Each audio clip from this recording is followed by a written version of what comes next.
If you had seen me that day walking into the party in a tailored suit, silent among the laughter, you might have thought I was just another guest, but I wasn't. I was the daughter no one had invited. At my father's 70th birthday, in front of over 100 people, he raised a glass and said, "You're not my biological child, so I forgot to put your name in the will." The room erupted in laughter. Except for me. I walked up to the table, quiet, calm. I placed my gift, just a single sheet of paper, and ripped it in half. Then again, and again. He laughed until he realized what it was. When he finally pieced the paper back together, his face turned white. That's when he understood. The child he had erased was the one who built everything he ever wanted. And that gift? He would regret losing it forever. I grew up believing I was chosen.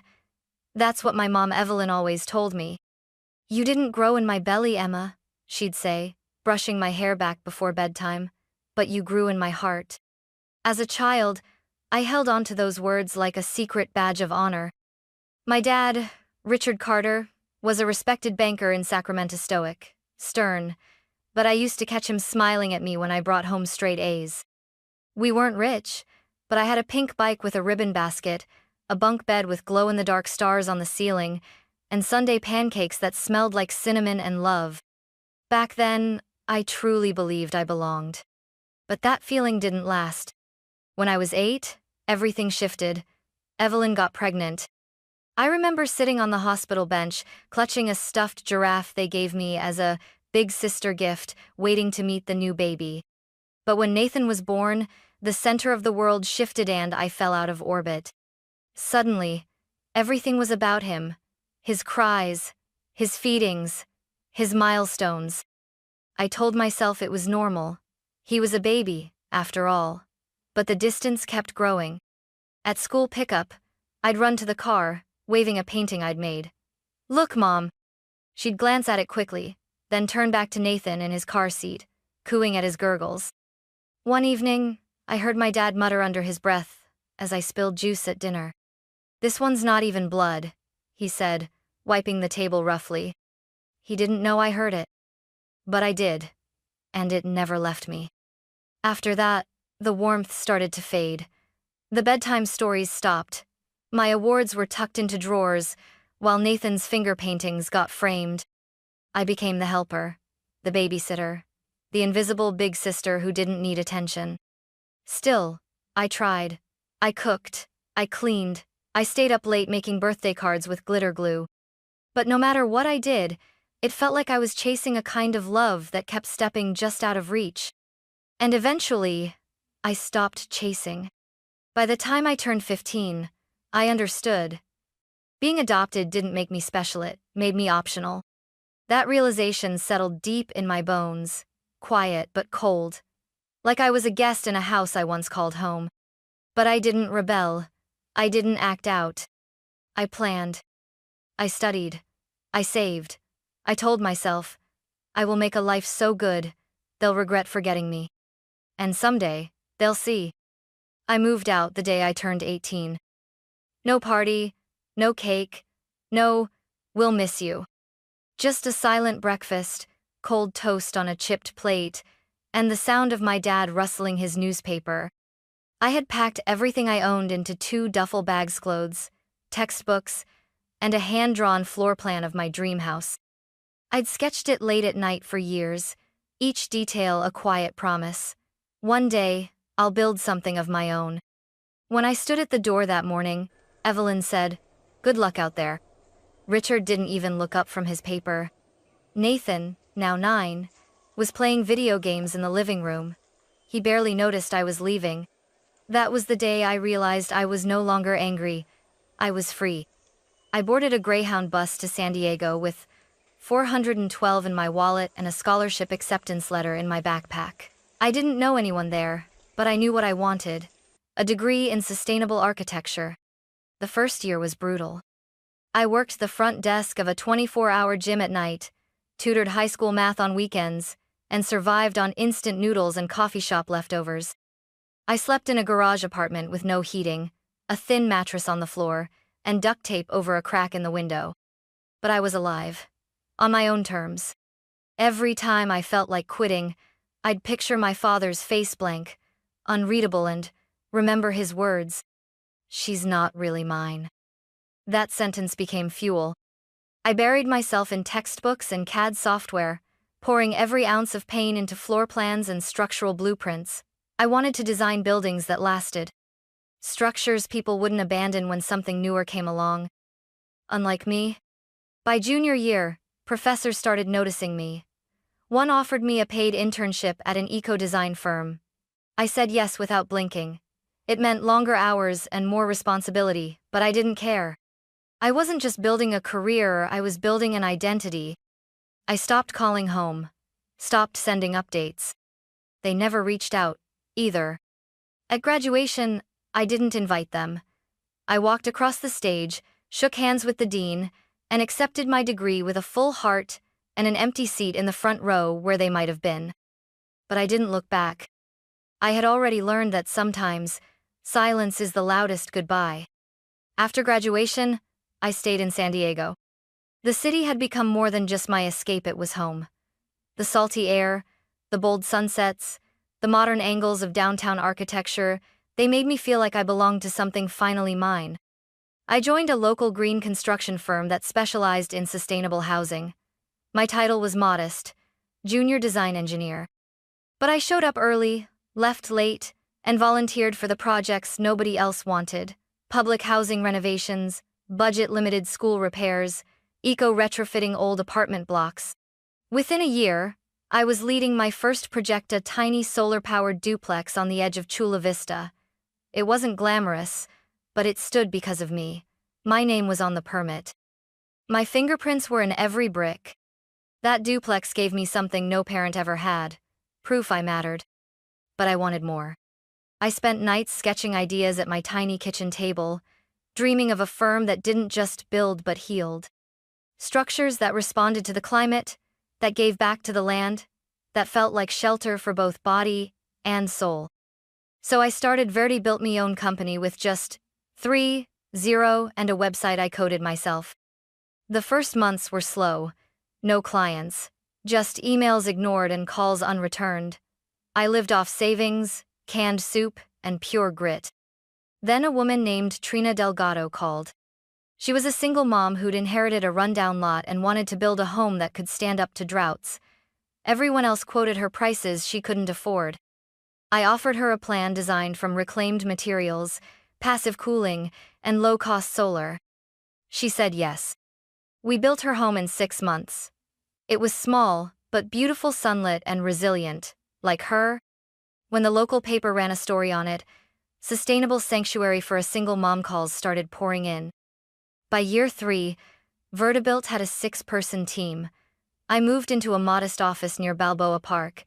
We had contracts with nonprofits, eco-minded developers, and even the city council. But no matter how high we climbed, I kept one rule: never build for ego, always build for belonging. My phone buzzed one day with a message from a classmate I hadn't heard from in years. "Your dad was on the news.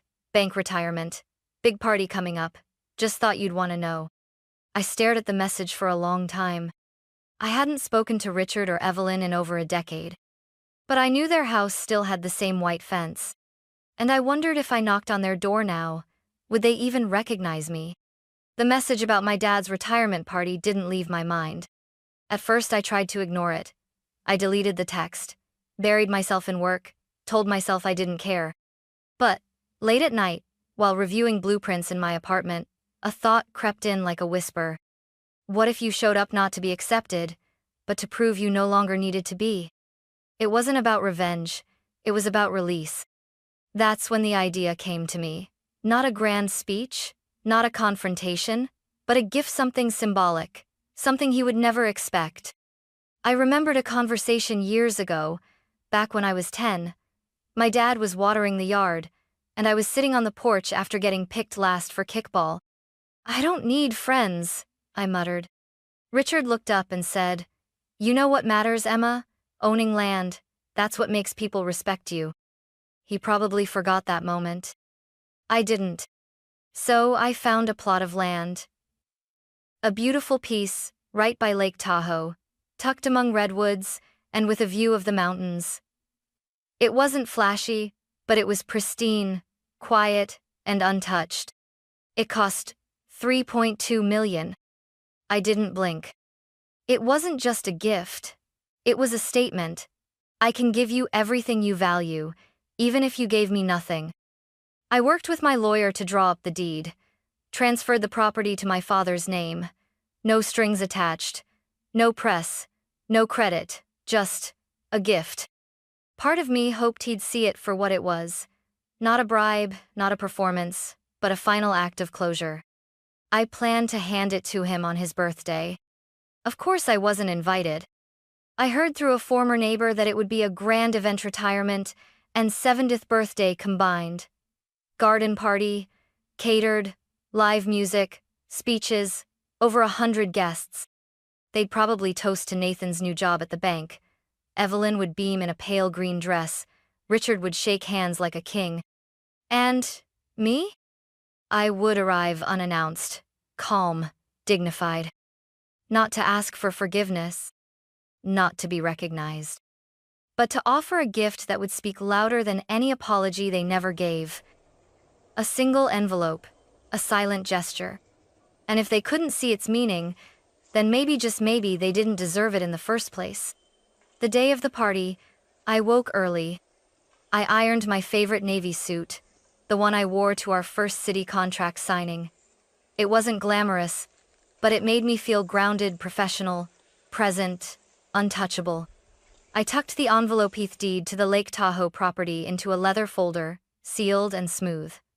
On the front, I had embossed his name in gold, Richard Carter. The drive from San Diego to Sacramento took over 8 hours. I didn't play music. I let silence fill the car like a second passenger, steadying me. I rehearsed what I might say. Happy birthday, Dad. I wanted to give you something meaningful. No hard feelings, just closure.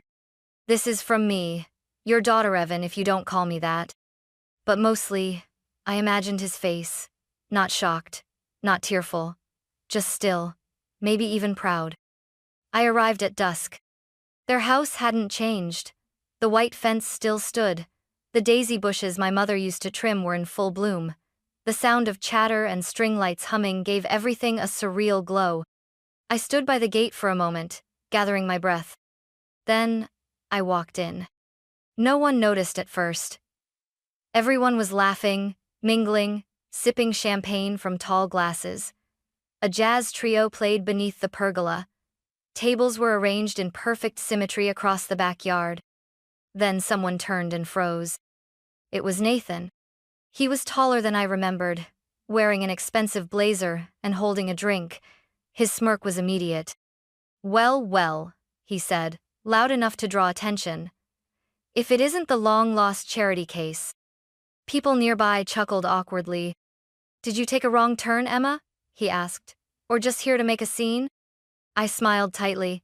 "I came to drop off a gift." "A gift?" He squinted. "Let me guess. One of those DIY flower pots from Pinterest?"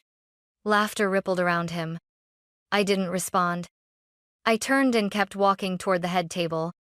That's when I saw my father. He was giving a toast, holding a glass of red wine, his silver hair catching the last light of day. Evelyn stood beside him, wearing that soft green dress just like I'd imagined. He saw me mid-sentence, his voice caught, his eyes narrowed. And then, he smiled. A smile full of rehearsed charm, not recognition. "Ladies and gentlemen," he said into the mic. "Before we wrap up, I have one more thing to share."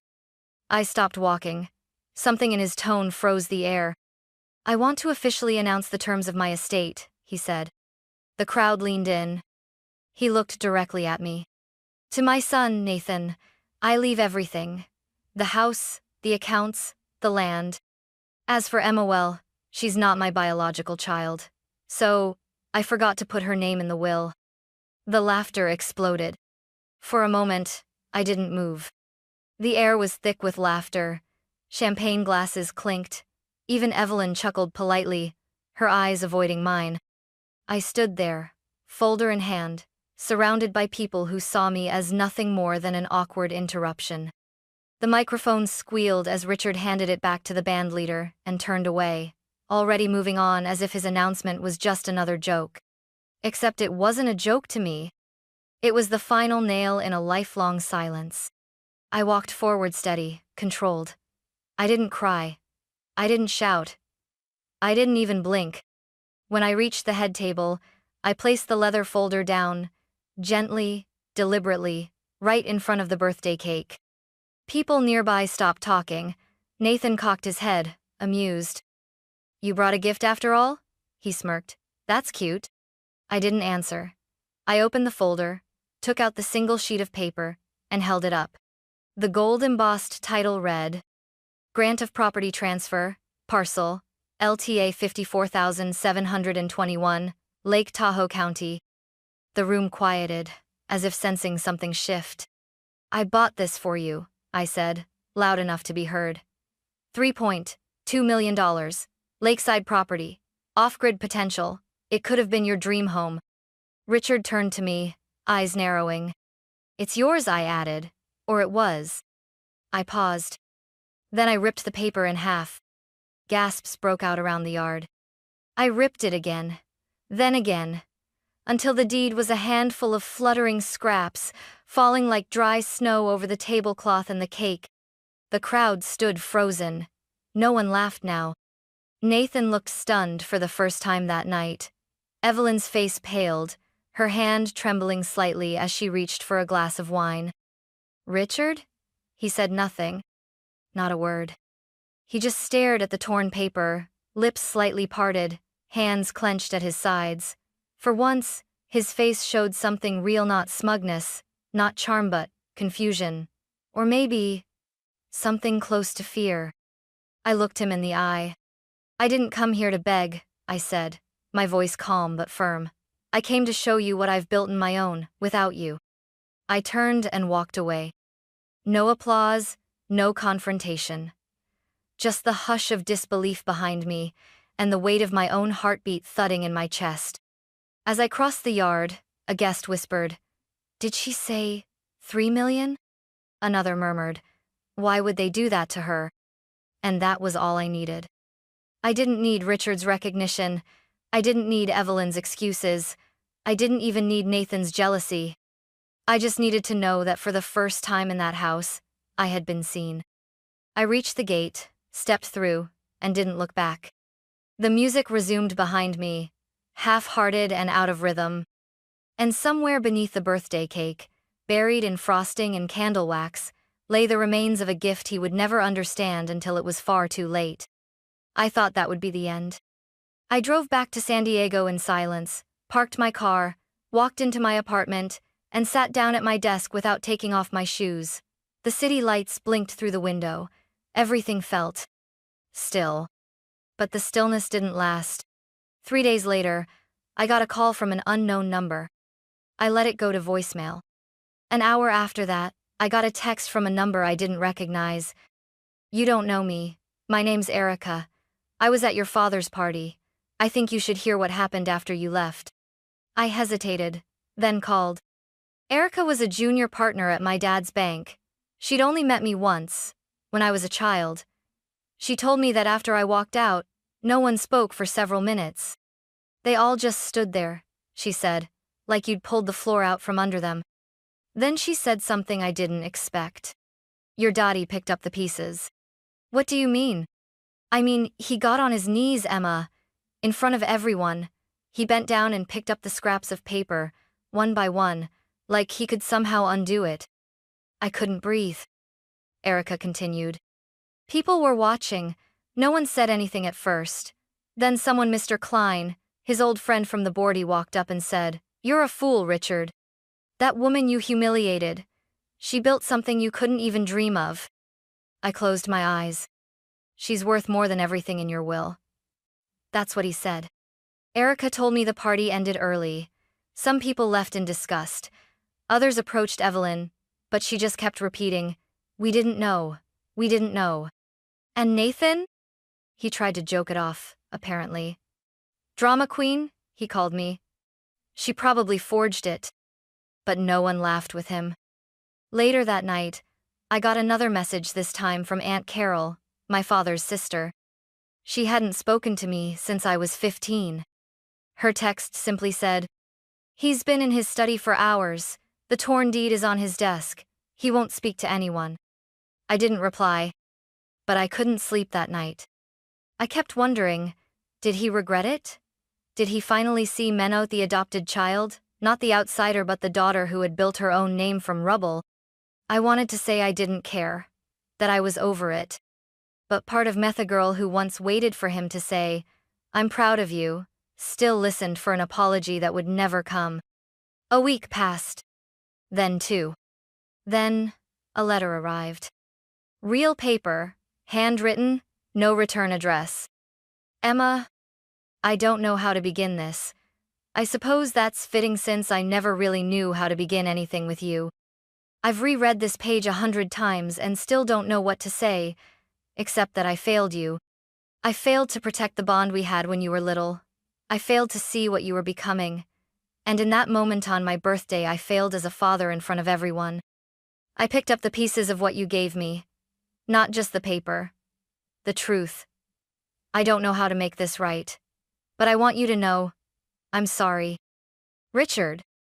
"No, Dad. Just Richard." It should have made it easier. It didn't. I held the letter for a long time. I didn't cry. I didn't write back. Instead, I went to my closet, pulled out the old manila folder where I kept my early sketches, and slid the letter inside, right behind the floor plan of that dream home I designed as a girl. Because that's where it belonged, with the versions of me that had waited, that had hoped. Now, I wasn't waiting anymore. The next day, I called my project manager and asked him to draw up plans for a new build-a community center, fully solar, with workspaces, gardens, and a mentoring hall. "Where?" he asked. I thought for a moment, then smiled. "Lake Tahoe," I said. He paused. "That's where the land was, right?" "No," I replied. "That's where my land is now."